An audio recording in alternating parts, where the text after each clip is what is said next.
Hi Angie, so today I'm going to be talking about my recent trip to Walt Disney World.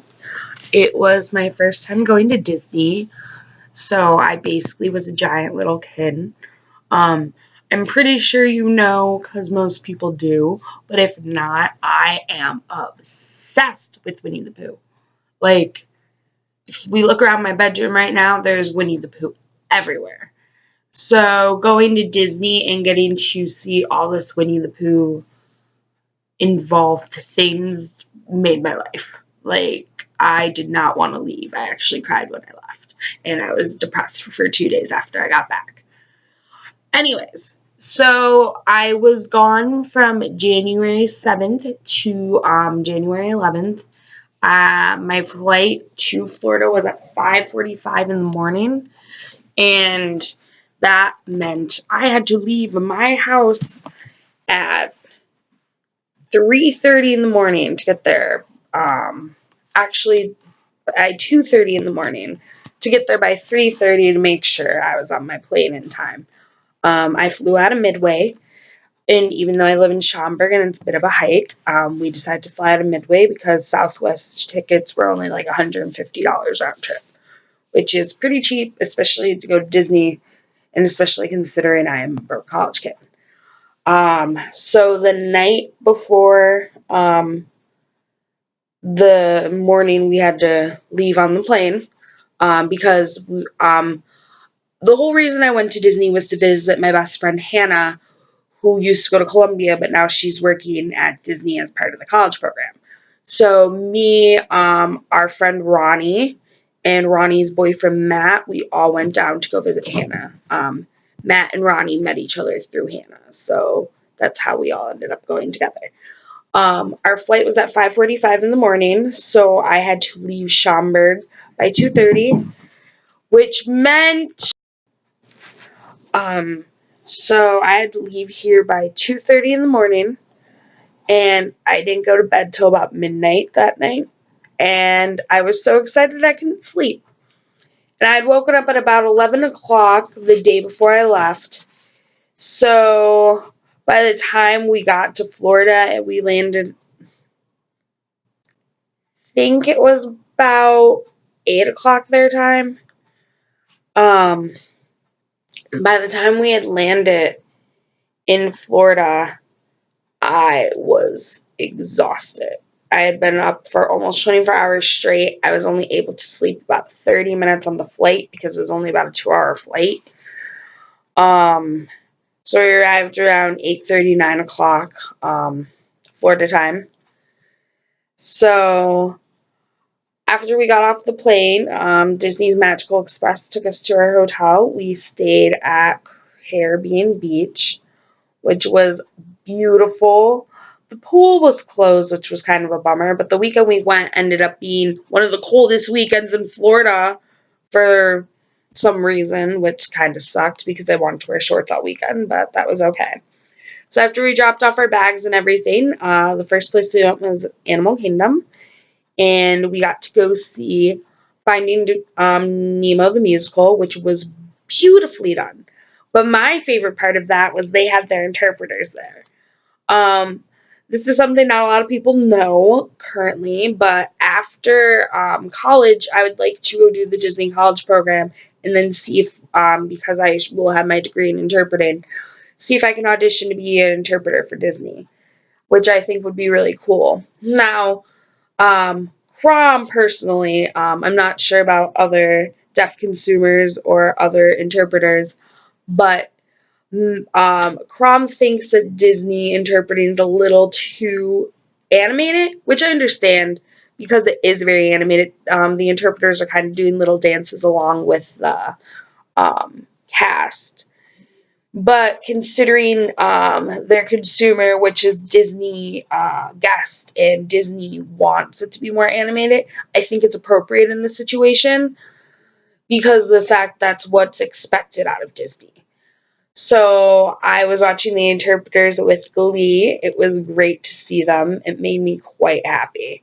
After Finding Dory, we just walked around Animal Kingdom. We went on a safari, which was fun. And then we ended up having to go back to our hotel room and finally getting into our room because we had not been in our room before that. And we walk in to find out it's pirate themed. It was so cool. Our beds were ships. It was amazing. After that, we changed and got all fancy and went to Animal Kingdom Lodge for dinner and had a buffet. It was amazing. I ate so much food that night. After the buffet, we ended up going back to um, the hotel room and going to sleep. So then the next day was the day I was extremely excited about.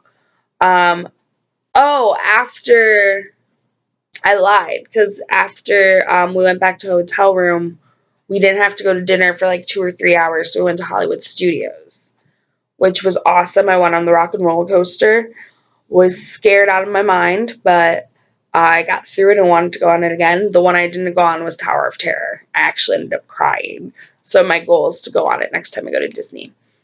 But going back to the next day, in the morning we woke up and went back to Animal Kingdom to finish all the rides we didn't get to go on. So we went to Dino Land and went on Dinosaur, which was really fun. I love dinosaurs, so it was great for me. Then we went on Mount Everest, which I was scared about and had nothing to be scared about. The ride was so much fun. It was great. I'm afraid of big drops in roller coasters, so I was terrified basically the whole time that there was going to be a giant drop. There wasn't. I was fine. And it's in the dark, so the drop doesn't scare you at all.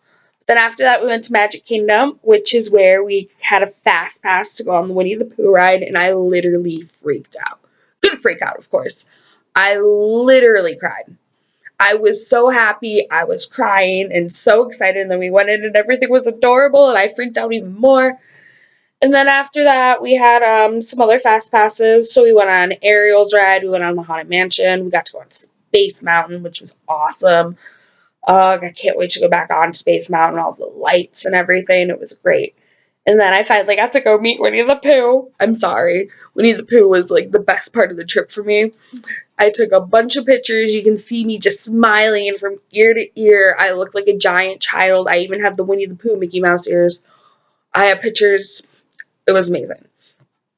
After that, we went on a few more rides.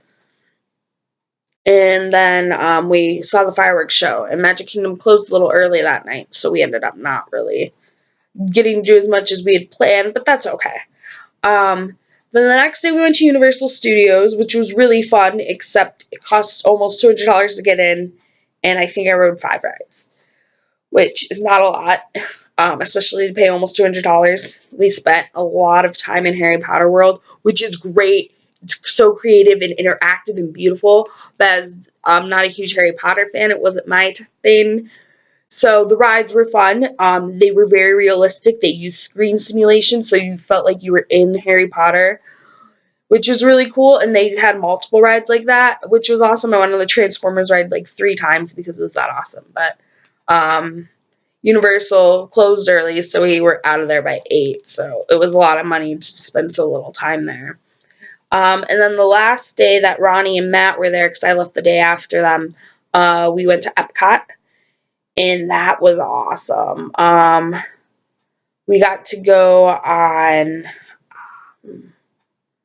ride, this one ride called Soarin', which basically you're hang gliding all over the world, and Disney makes it look so real that I was literally scared that I was over the Eiffel Tower knowing I was maybe 20 feet in the air. Disney also does it where they bring the smells of the place you're traveling into your nose, and it smelled like Africa when we were flying over Africa. It was amazing. But Ronnie and Matt had to leave early that day, so we kind of had to cut our trip to Epcot a little short. And then after Ronnie and Matt left, me and Hannah went back to Magic Kingdom and went on Big Thunder Mountain roller coaster and got Dole Whips, which is Dole pineapple ice cream, and it was amazing. And then after we went to Magic Kingdom, after Magic Kingdom closed, we went to Disney Springs, which is like their shopping district. And I finished up buying my last souvenirs and then went back to the hotel to pack. And then I left at like 7:30 the next morning, and I basically wanted to cry the whole way home. And then I arrived home and was depressed for 2 days because that's how much I love Disney. honestly, I cannot wait to go back. When you said you are going to Disney in March, I freaked out for you because you and Riley and your family are going to have an amazing time. But yeah, basically that's it. Disney was great. I loved it. I have lots of pictures. I will talk about it endlessly if anyone asks. Okay. Thanks, Angie. I'll see you soon.